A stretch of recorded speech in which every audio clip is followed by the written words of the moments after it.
Chapter 1. His name was Henry Novak. He was the pipe-smoking, bow-tie-wearing editor at the Portland News-Gazette, and he was about to die. "Hope," he said, when his voice came back on the line. "You still there?" "Yes, Henry." The words came out of my mouth like short bursts of gunfire. "Still here, but my story is not." "I know." "Well, I sure didn't. Imagine my surprise after waking up at 30 and driving across the godforsaken state of Oregon. I had just crossed into Idaho and pulled over for a coffee and grabbed the paper so I could enjoy my day, my moment.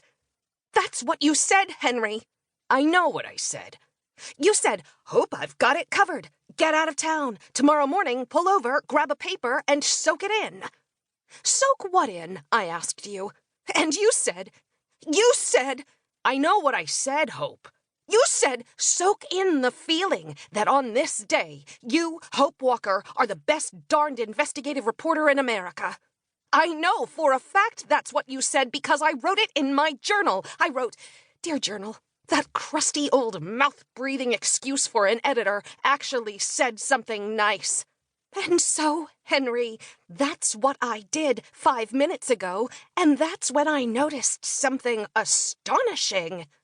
"Hope, my story isn't in the newspaper, Henry. The biggest story of my career. Pulitzer, you told me. Pulitzer, Henry. You said this story could win a freaking Pulitzer." "There was a bit of a problem," Henry said. "Excuse me? Did you just say a bit of a problem?" "A bit of a problem would be a typo on line 20. A bit of a problem would be a terrible pun in the headline. Heck, a medium-sized problem would be the story getting moved to page 6 next to the half-page advertisement for male testosterone. But when the story doesn't run anywhere in the entire freaking paper..." "Brinkley called me at 2 a.m. My heart stopped. Dennis Brinkley was the owner of the Gazette.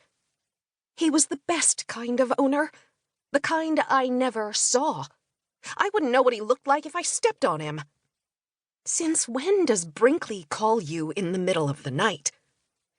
"When there's an emergency." "Hope, he'd been talking to lawyers." "What is this, his third wife? He's not getting divorced. He's been talking to lawyers about your story."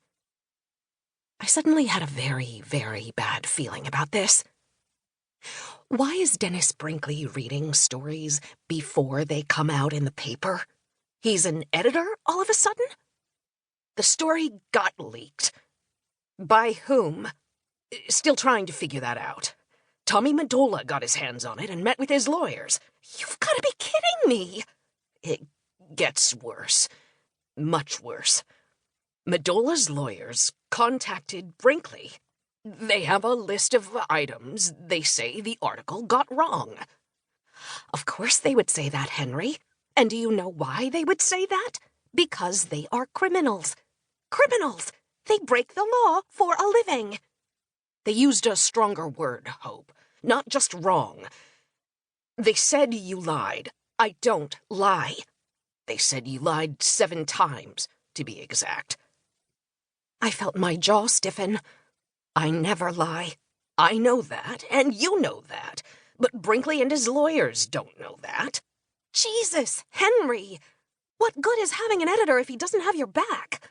That's not fair. Under the circumstances, it's incredibly fair. Listen, Hope. Normally, I'd tell them all to shove it. You'd tell Brinkley to shove it. I'd use a phrase that would be less likely to get me fired. The problem is, Madola's got proof. Of what? Aren't you listening? He's got proof that you lied. That's the biggest pile of horse crap I've ever heard in my life. What proof do they say they have? The line went quiet, except for the little slurping sound Henry did from time to time. I'd noticed it first when we were playing 5-card stud one night in a money game at the office. The little slurping sound was his tell. He was nervous. He was hiding something. "What kind of proof, Henry?" I demanded.